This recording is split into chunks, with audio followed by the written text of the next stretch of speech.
All right, let's fold this up one time. So now it looks like this. And then I'm gonna choose black one more time here. We're gonna put some examples of things that have a steady beat in your regular life. So the first thing we're gonna write is your heart has a steady beat. And then I'm gonna put a little drawing of a heart just for fun. Your heart, H-E-A-R-T, has a steady beat. And then, like I said, I'm going to be using some colors. I happen to have this awesome pink available, and I'm going to draw myself a little heart over here for fun. All right, and then we're going to fold this up one time like so. And in this top section right here, we're going to write, when you walk or run, your feet keep a beat. All right, so I'm switching back to black for a moment. When, W-H-E-N, you walk, W-A-L-K. It's one of those words that's spelled interestingly. When you walk or run, your feet keep a beat. Keep a beat. Now there is another way of spelling the word beat when it applies to a root vegetable, but importantly, when we spell it in music, it's B-E-A-T. Even though it rhymes with feet, they are spelled a little bit differently. Okay? All right, so now I'm going to open up my booklet so that I can see a whole bunch of this, like so. We have all of these nice, neat rows where we have our fold lines, and we're going to be putting something unique in each of those. And I will be switching colors back and forth a bit. You can use whatever colors you like. The colors are not necessarily meaningful here. They're just for fun. So use whatever you like. So in this top row, right under where you wrote the thing about your feet keeping a beat, we're going to draw one big circle. Now you might already know at this point that is a whole note. And a whole note gets 4 beats. Okay? If you take these fingers, you put them together, that's like a whole note. It's 1, 2, 3, 4 beats in one note. Now I have off camera a little metronome here. Let's listen to what a beat sounds like. So if you had a whole note, you would play that note for 1, 2, 3, 4, and then your note would be done. Okay, let's label that. So the word whole in this context has a W, so we're going to put W, H, O-L-E, and N-O-T-E. Obviously, note is always going to be spelled the same way there. Okay? Now, if we take that and we divide it in half, if the whole note got 4 beats, then a half note ends up with 2 beats. So we're going to draw 2 of them. I am switching colors just for fun. And when we draw a half note, it has that circle, but it also has a stem. And here's a good time to tell you, this part of the note is called the head of the note, and this is called the stem.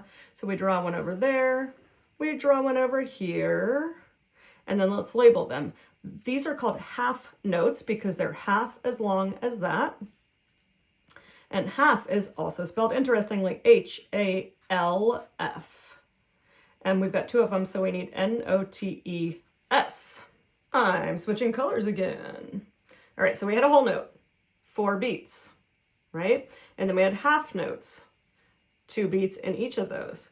Well, if we divided it again, those would be called quarter notes. If you take $1 and you break it into 4 pieces, then you have quarters, right? So 1/4 is another way of saying 1/4. And in music, we always say quarter note.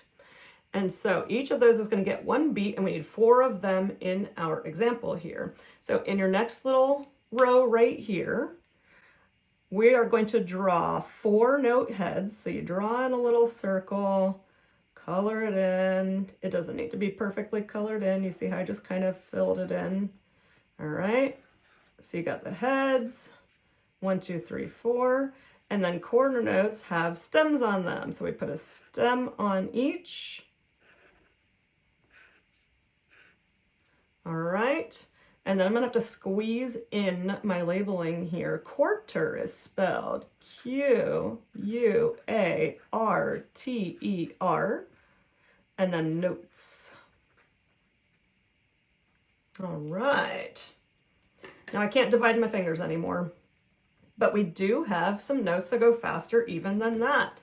So next up we have eighth notes. If you know your fractions, if you take 1 and you divide it in half, then you have half. If you divide it again, then you have a quarter. If you divide it again, you have an eighth. Well, an eighth note, that means we're going to need 8 note heads, and I'm about to get a little bit lazy in my note drawing, and honestly, I invite you to do the same thing. I'm not going to draw a big note head and color them all in. I'm going to put a little tick to represent the head of the note. And eighth notes, we're going to put them together. So we're going to draw 2 little heads over here. We're going to give each of those a stem, and then we're going to put something called a beam that connects them.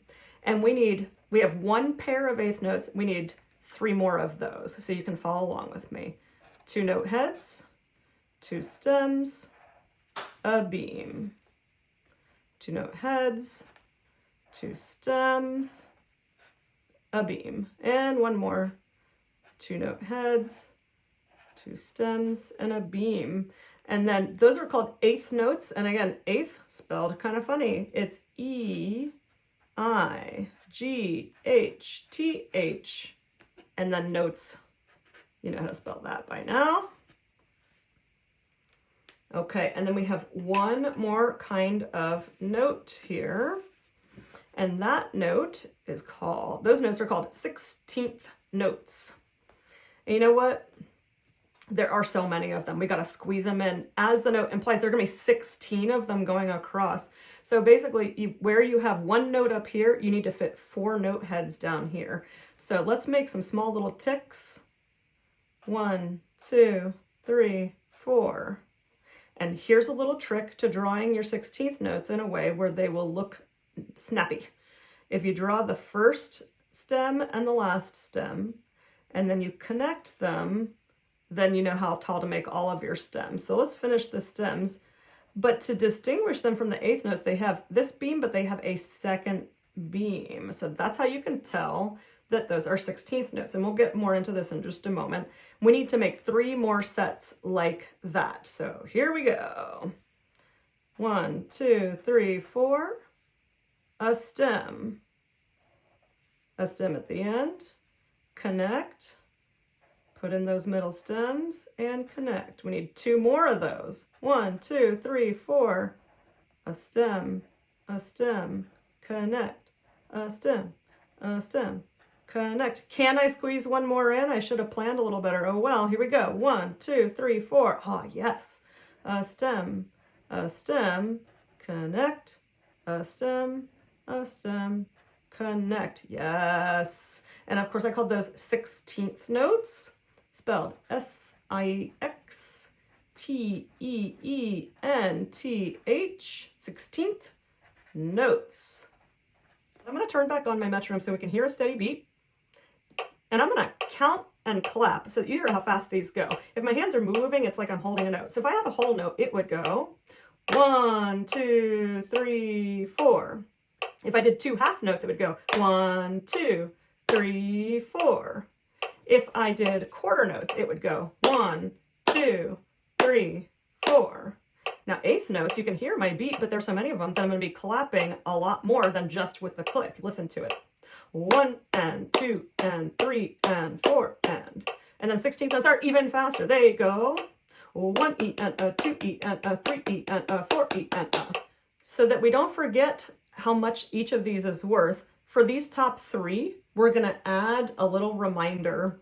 So this whole note is 4 beats. So right over here where we still have a little space, put 4 and then B-E-A-T-S. How much did I say a half note is worth? Each of these are worth 2 beats. So let's label it 2, B-E-A-T-S. And then let's just do this one. These are a little bit more complicated to label. It can be done, but we don't need to do it today. So the quarter note is worth 1 beat when you have one of them. So let's put 1 B-E-A-T. Okay. Now we will get more deeply into what I was doing with the counting and clapping in another video, but for now you have a little reference for determining how long to hold the notes when you are playing your pieces. So now let's fold this up so that it's contained in your book. So we accordion it down, down, down, and you leave that open so that you have your book looking like this. And you'll probably have to hold that shut while you're closing your book. See you next time.